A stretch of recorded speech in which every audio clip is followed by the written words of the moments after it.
maalmahan dambe qof walba uu rabo inuu si sahlan aan dhib lahayn uu ku noqdo maalqabeyn waxay noqotay waxa uu ku taamo ama uu ku fikiro kubiirada suuqa forex suuqa sarifka lacageed ee ugu weyn adduunka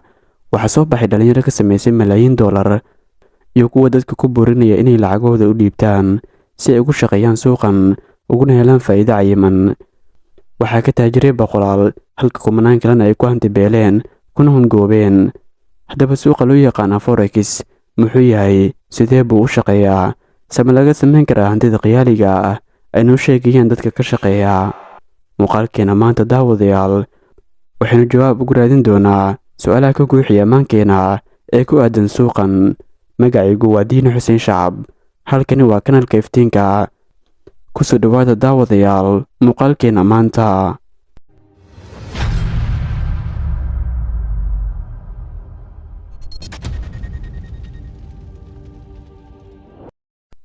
asalaamu calaykum ugu horeyn aynu isla fahanno waxa uu yahay suuqa forex iyo baaxadda uu la egyahay aynu tusaale kooban u soo qaadano qof ayaa ka yimid dalka ingiriiska wuxuuna yimid magaalada muqdisho maadaama uu qofkana ka yimid dalka ingiriiska waxaa dabiici ah inuu wato lacagta geniga ah loo yaqaano ee laga adeegsado dalkaasi marka uu yimid magaalada muqdisho si uu airportka u raaco taxi ee uu goobta uu ka degayo magaalada waxa uu u baahan yahay inuu u bedelo lacagta geniga ahayd shilin Soomaali ama dollar maxaa yeelay magaalada muqdisho ama Soomaaliya oo dhan lacagta geniga ah ama lacagaha la midka ah waxba laguma kala iibsado taasi oo ku qasbayso qofka inuu sarifto lacagta una bedelo lacagta dalka uu joogo qofkan marka uu lacagta sarifanayo waxa uu sidaas ugu mid noqday balaayiin isla daqiiqadaasi adduunka oo idil ku kala sarifanayo lacagaha qalaad suuqani ayaa loo yaqaanaa forex oo loo soo gaabiyay suuqa sarifka lacagaha qalaad waxaana lagu qiyaasaa bishii afraad sanadkii 2019 lacagaha maalinlaha ah ee la isku dhaafsado suuqani 6.6 trilyan oo dollar lacagtan aadka u badan ayaa ah lacagaha qalaad ee sida maalinlaha loo sarifto wuxuuna ka kooban yahay suuqa sarifka ay dadka isaga kala gooshay adduunkana ay ku sariftaan lacagaha ay xambaarsan yihiin oo keliya ka hor intaysan soo bixin sanadihii ugu dambeeyay lacag ka samaynta lacagaha qalaad taasoo hadda loo yaqaano forex iyaduna hadda si kooban aanu sharaxno dadka ka shaqeeya forex waxay ka faa'iidaan farqiga u dhexeeya lacagaha wuxuuna isku bedelay suuq kulmiye shirkado waaweyn bangiyo dawlado iyo dalaaliin waana suuqay sahlantahay gelidiisu ma lahan lacag xadidan oo lagu geli karo haddii aad haysatid $50 ama $100 xitaa $10 waad geli kartaa waxaa kaa xiga oo keliya inaad akoon ka furutid websaydyada ka shaqeeya isku bedelida lacagaha ama loo yaqaano forex-ka waxaa jira suuqyo tiir u ah lacagtan kuwaasoo kale ah New York, London, Hong Kong, Singapore, Frankfurt iyo Paris laakiin gelitaanka suuqan bicneedu ma ahan inaad si fudud ugu faa'iidaysanaysid lacagaha ugu awoodda badan suuqan ayaa kala ah dollarka Mareykanka oo ku fadhiya ku dhawaad 85% lacagaha la isku dhaafsado waxaa ku soo xiga lacagta loo yaqaano Eurada halka lacagta Shiinaha loo yaqaano Yen ayna ka tahay lacagta saddexaad ee ugu sareysa kadibna waxaa ku soo xiga dollarka Australia iyo geniga Ingiriiska waxaa la adeegsadaa marka la isku bedelayo lacagaha forex-ka halku dhigyo isdhinac yaala kuwaas oo ka tarjumaya lacagaha la iibsanayo waxayna iskula socdaan qaab lamaane ah tusaale ahaan sida hadda shaashada ka aragtaan Euro/USD waxaa laga wadaa lacagta Eurada oo aad ku iibsanaysid dollar waxaana muhiim ah qofka ka shaqeeya inuu la socdo kala saraynta lacagaha tusaale ahaan haddii suuqan ka shaqeeya inuu soo saaro sidan Euro/USD waxay la mid tahay 1.3635 micnaheedu waxay noqonaysaa in si aad u iibsatid 1 euro aad bixinaysid $1,003,635 waxayna isbedelaan qiimayaasha sarifka ilbiriqsi walba iyadoona marna kacda marna hoos u dhac ku yimaada haddaba su'aasha isweydiinta mudan ayaa ah maxaa dhaqaajiyay suuqan haddii si kale aan u dhahnana maxaa kor u qaadaya qiimaha lacagta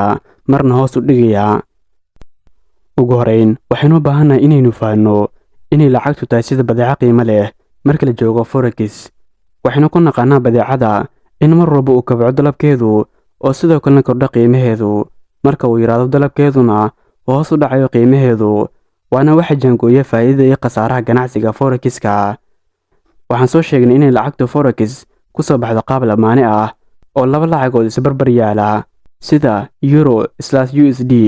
marka uu kordho qiimaha mid ka mid ah waxaa faa'iidaysta kan haysta lacagtaasi. haddaba maxaa go'aamiya kor u dhaca ama hoos u dhaca lacagahan? in qiimaha lacag gaar ah oo ku yimaado kor u kac ama hoos u dhac waxa jaangooya sabab dhowr ah oo ay ugu muhiimsan tahay qiimaha faa'iidada kobaca dhaqaale ee dalkaasi, khataraha jira sigaasiga uu leeyahay dalkaasi, dalxiiska dalkaasi iyo wixii la mid ah. waxaan ugu muhiimsan arrimahani oo ay bil walba jimcaha ay sugaan dadka ka shaqeeya forex-ka qiimaynta shaqo-la'aanta ka jirta Mareykanka. maxaa yeelay mar walba kor u kaca shaqo-la'aanta ka jirta Mareykanka waa mar walba hoos u dhaco qiimaha dollarka Mareykanka. marka ay shaqo-la'aanta hoos u dhacdo waxaa kor u kac ku imaanaya qiimaha sarifka dollarka. ilaa hadda waxaan u haysnaa inay tahay arrintu sahal,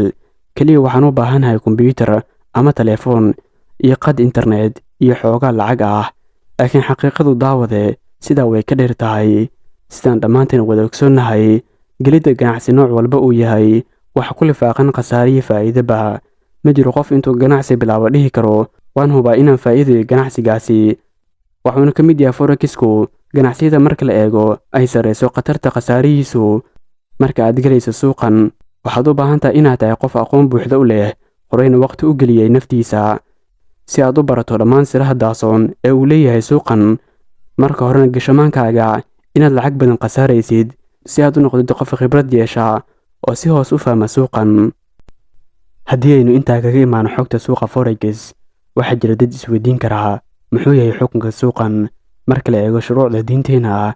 maadaama aynu nahay dad islaam ah, waxaa jira muxaadarooyin dhowr ah oo culimmadu kaga hadashay xukunka suuqan. dabcan inagu midna sheegi mayno, xukunkoodana ka hadli mayno, maxaa yeelay waxaa jira suuqan khilaaf aad u weyn oo u dhexeeya culimmada. waxaan idinku reebaya dhammaan muxaadarooyinka ka hadlaya suuqa forex description-ka hoose ee muuqaalkan, laakiin waxaa jirta mid ay culimmadu isku waafaqsan tahay dhammaantayna wadan garan karno oo ah in ganacsi walba aad maalgashatid lagu ballanqaaday inaad helaysid bil walba lacag xadidan. tusaale $3,000, $4,000, $5,000 hadba intii rabta hala ekaatay faa'iidada, laguna dhaho ma khasaaraysid bil walba, lacagtaadan waad qaadanaysaa. inuu yahay ganacsigaasi xaaraan,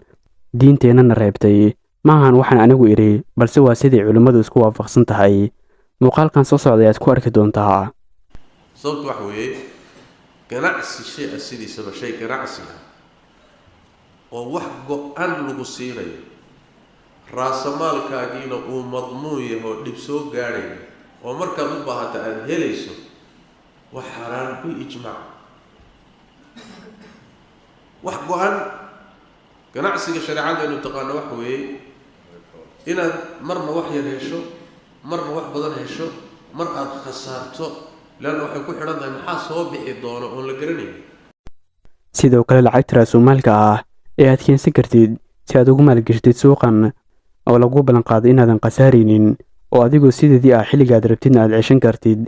ogow inaysan ahayn lacag aad meel ku maalgashatay,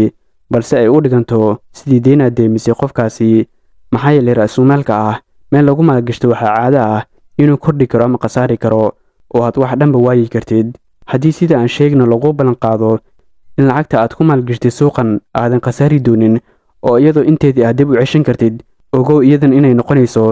sidii deyn oo kale aad siisay qofkaasi. lacag walba oo dhaasiisana deyntaasina ay noqonayso qayb ka mid ah ribada. iyadan waxaan ku arki doonaa muuqaalkan soo socda. raasamaalkaagu madmuun noqdo oo lagu yidhahdo raasamaalkaagu ma khasaaro, iyaduna raasamaalku deyn buu isu bedelaya. deyn wixii kugu soo galana waa riba qardi. maahan suuqa ay mamnuuc tahay gelidiisu, maxaa yeelay ma jiro xukun reebaya in lacagta laga ganacsado, balse waa suuq u baahan gelidiisu inay ka feejignaato, ku samaysid baaritaano xogan. maxaa yeelay waa suuq sahlan in lacagtaadu ay soo gasho ribo. dhammaantiinana waa ka reegsannahay in qofka ribada cuna uu yahay qof dagaal kula jira alleh. isweydii daawade, ilaahay nagama mid yeele haddii gacantaada aad la geshid shaqo ee uu ilaahay ku baray kuu sheegay haddii aad samaysid uu dagaal kula jiro alleh. sidoo kale ogsoonow in ilbiraqsiyo gudahoodna aad ku wayi kartid dhammaan lacagtaada oo idil. sidoo kalena ilbiraqsiyo gudahoodna aad ku noqon kartid maalqabeen malaayiin haystaa.